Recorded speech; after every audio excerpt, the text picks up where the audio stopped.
नमस्कार दोस्तों, एक बार फिर से मैं आप सभी को अपने YouTube channel Rohit sir biology Jaunpur में आप सभी का स्वागत करता हूं। आज का जो टॉपिक है वह रोहित यादव और यूट्यूब पर नाम है उनका नाइट पैंथर। ये दो लोग मैसेज करके बताएं कि सर टी कोशिका और बी कोशिका में अंतर बता दीजिए। तो इसके लिए हमने एक वीडियो फिर से प्रोवाइड किया है, वो आप लोग जरूर देखिएगा। चलिए शुरू करते हैं। सबसे पहले टी कोशिका बी कोशिका को पढ़ने से पहले कुछ हम बेस बता दें, फिर आप लोगों को ये ऑटोमेटिक समझ में आ जाएगा। सबसे पहले टी कोशिका बी कोशिका के बारे में बताएं तो लिम्फोसाइट इसे जानना बहुत जरूरी है कि लिम्फोसाइट क्या होता है। जो लिम्फोसाइट कोशिकाएं होती हैं, लिम्फोसाइट कोशिकाएं श्वेत रक्त कणिकाएं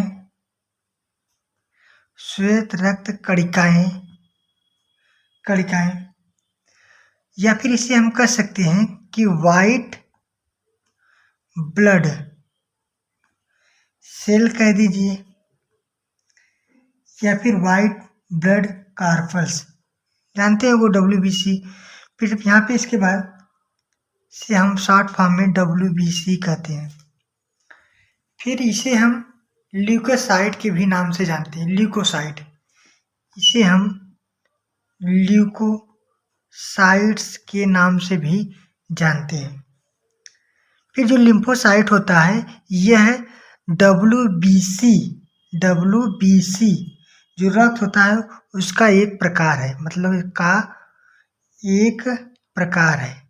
लिम्फोसाइट WBC का एक प्रकार है।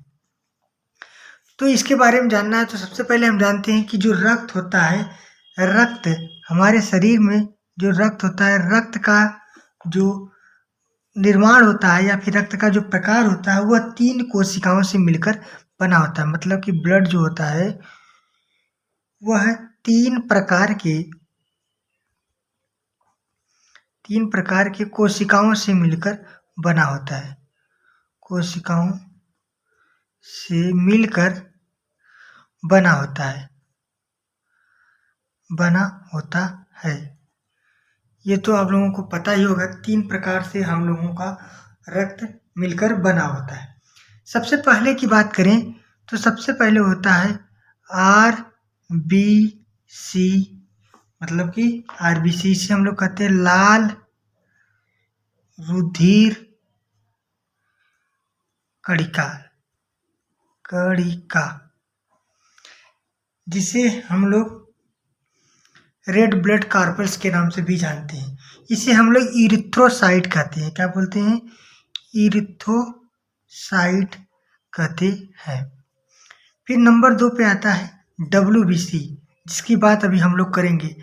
जो WBC होता है इसी में लिम्फोसाइट्स पाया जाता है, मतलब इसी का एक प्रकार होता है लिम्फोसाइट्स। WBC को हम लोग क्या बोलते हैं? श्वेत रुधिर कणिका। आप लोग राइटिंग पे मत जाइए क्योंकि हमारा राइटिंग बहुत बेकार है, आप लोग सिर्फ समझने का प्रयास करिए। और ये इरिथ्रोसाइट है, इससे हम लोग क्या बोलते हैं? ल्यूकोसाइट। क्या बोलते हैं? ल्यूकोसाइट। इससे हम लोग ल्यूकोसाइट्स कहते हैं। लेकिन नंबर जो 3 होता है ये होता है रक्त प्लेटलेट्स। ठीक, इसे हम लोग क्या बोलते हैं? Thrombocyte. THROMBO thrombocytes, UITES thrombocytes बोलते हैं। चलिए, रक्त के बारे में इतना हम लोग जान गए कि लिम्फोसाइट को श्वेत रुधिर का एक प्रकार कहा जाता है। रक्त का निर्माण 3 प्रकार की कोशिकाओं के द्वारा होता है, WBC, RBC और प्लेटलेट्स। सबसे पहले अगर लिम्फोसाइट की बात करें तो सबसे पहले लिम्फोसाइट के बारे में क्या बात हो? लिम्फोसाइट एक प्रतिरक्षा तंत्र की प्रमुख कोशिका है। मतलब कि लिम्फोसाइट एक प्रतिरक्षा तंत्र की प्रमुख कोशिका है। तो हम यहाँ पे लिख दें कि लिम्फोसाइट प्रतिरक्षा लिम्फोसाइट प्रतिरक्षा तंत्र की प्रमुख कोशिकाएं हैं। प्रमुख कोशिकाएं लिम्फोसाइट प्रतिरक्षा तंत्र की प्रमुख कोशिकाएं। अब हम ये भी कह सकते हैं कि लिम्फोसाइट एक प्रतिरक्षा तंत्र होता है। प्रतिरक्षा मतलब क्या होता है? प्रति मतलब दूसरे, रक्षा मतलब बचाना। मतलब कि जो शरीर में आने वाले जो रोग कारक जैसे जीवाणु, विषाणु, उनको जो रोकता है तो उन्हें हम लोग क्या बोलते हैं? प्रतिरक्षा बोलते हैं, या फिर क्या कहते हैं? इम्यूनिटी सिस्टम, प्रतिरक्षा तंत्र। लिम्फोसाइट एक प्रकार की प्रतिरक्षा कोशिका है। फिर सेकेंड क्या कहें कि लिम्फोसाइट, इसका निर्माण कहाँ होता है? तो लिम्फोसाइट्स का निर्माण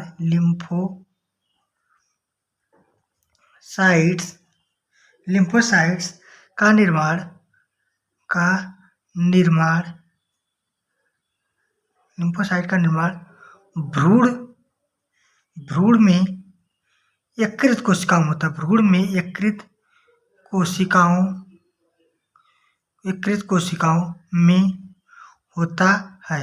इसका निर्माण कहाँ होता है? भ्रूण में यकृत कोशिकाओं में होता है। फिर जब अगर बात करें कि वयस्क में इसका निर्माण कहाँ होता है? वयस्क में इसका निर्माण लाल अस्थि मज्जा,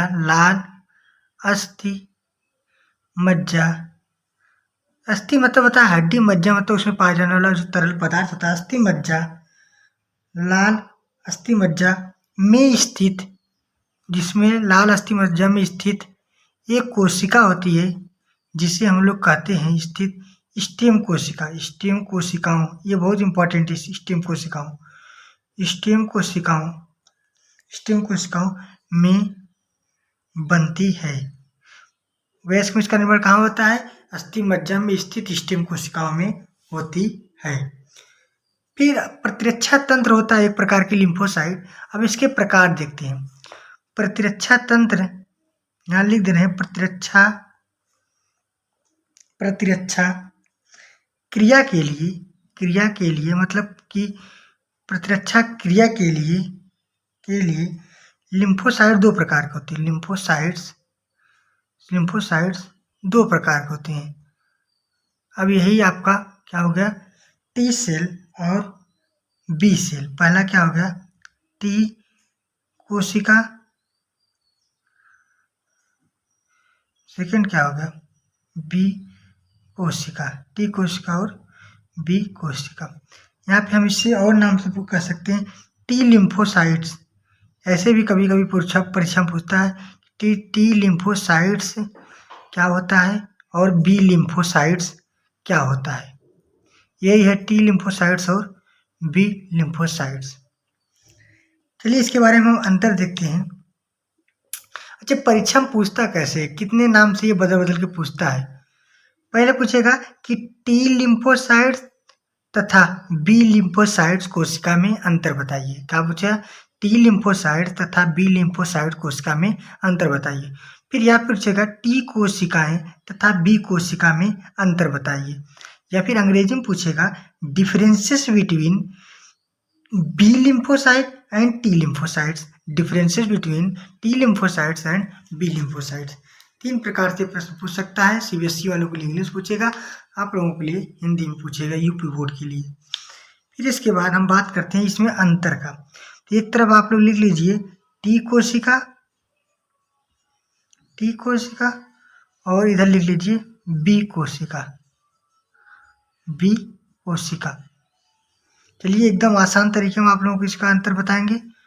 सबसे पहला अगर बात हो तो टी कोशिका है, टी कोशिका का निर्माण कर दीजिए या फिर परिपक्व टी कोशिका का निर्माण थाइमस ग्रंथि में होता है। कहाँ होता है? थाइमस ग्रंथि में होता है। टी कोशिका का निर्माण थाइमस ग्रंथि में होता है। अब यही बात करें बी कोशिका की। बी कोशिका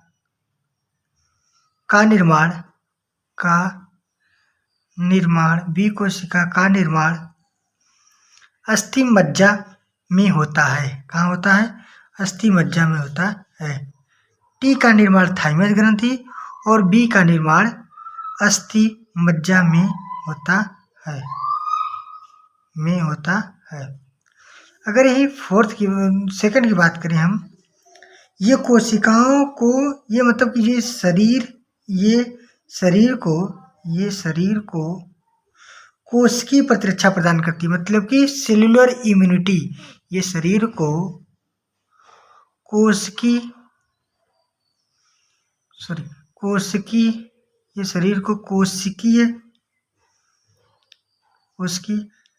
प्रतिरक्षा प्रदान करती है। शरीर को कैसे प्रदान करती है? कोशिकीय प्रतिरक्षा प्रदान करती है, मतलब कि सेल बाय सेल, प्रत्येक सेल को यह क्या देती है? प्रतिरक्षा प्रदान करती है। जबकि इसकी बात करें हम, ये शरीर की तरल प्रतिरक्षा प्रदान करती है। ये शरीर की तरल प्रतिरक्षा प्रदान करती है। ये शरीर की तरल प्रतिरक्षा प्रदान करती है। और तीसरे की बात करें हम, तीसरा क्या? टी कोशिकाएं संक्रमण स्थल पर, मतलब कि जो इन्फेक्शन जगह होता है, संक्रमण स्थल पर जाती है, एंटीबॉडी नहीं बनाती, एंटीबॉडीज नहीं बनाती, मतलब संक्रमण स्थान पे जाएगी लेकिन एंटीबॉडी नहीं बनाती है। और इसके बात करें, ये संक्रमण स्थल पर नहीं जाती है, ये संक्रमण स्थल पर नहीं जाती है, परंतु अपने ही स्थान पर एंटीबॉडीज का निर्माण करती है। ठीक, इसका स्क्रीनशॉट ले लीजिए, एकदम सरल भाषा में है, फिर आप लोगों को हम समझाएंगे। ठीक, और इसका भी स्क्रीनशॉट ले लीजिए आप, फिर आप इसका भी स्क्रीनशॉट ले लीजिए आप लोग। ठीक, एक बार फिर समझा दें कि लिम्फोसाइट कोशिका को हम WBC कोशिका का एक भाग भी कहते हैं। और लिम्फोसाइट कोशिका शरीर में एक प्रकार की प्रतिरक्षा तंत्र होती है, और इसका निर्माण जो होता है वह भ्रूण के समय यकृत में होता है। और अगर नवयुवक में बात करें तो इसका निर्माण अस्थि मज्जा के स्टेम नामक कोशिकाओं में होती है। अब ये लिम्फोसाइट्स फिर प्रतिरक्षा तंत्र भी हम कह सकते हैं, ये दो प्रकार की होती है, टी कोशिकाएं, बी कोशिकाएं, या फिर टी लिम्फोसाइट या बी लिम्फोसाइट। जो टी का निर्माण होता है वो थाइमस ग्रंथि में होता है, बी का निर्माण अस्थि मज्जा में होता है। और जो टी होता है ये शरीर को कोशिकीय प्रतिरक्षा देता है, जबकि जो बी होता है ये शरीर में तरल प्रतिरक्षा प्रदान करती है। जो टी होता है ये संक्रमण स्थल पर जाती है लेकिन एंटीबॉडी का निर्माण नहीं करती है, जबकि ये संक्रमण स्थल पर नहीं जाती है फिर भी यह एंटीबॉडी का निर्माण करती है। बहुत बहुत धन्यवाद। हमें उम्मीद है आप लोगों को ये वीडियो समझ में आया होगा। चलिए ठीक है, और अब भी किसी पे अगर न समझ में आए तो हम आपका वीडियो बना के इस पर अपलोड कर सकते हैं, लेकिन आप लोग हमारे चैनल को ज़रूर शेयर करते रहिएगा, लाइक करिए, क्योंकि हम आप लोगों के लिए बहुत मेहनत करके बनाते हैं। और आप लोग से उम्मीद है कि आप लोग हमारा नाम ऐसे ही आगे बढ़ाते रहेंगे, हमारे चैनल को सब्सक्राइब करते रहेंगे, लाइक करते रहेंगे। और बहुत बहुत धन्यवाद। नमस्कार।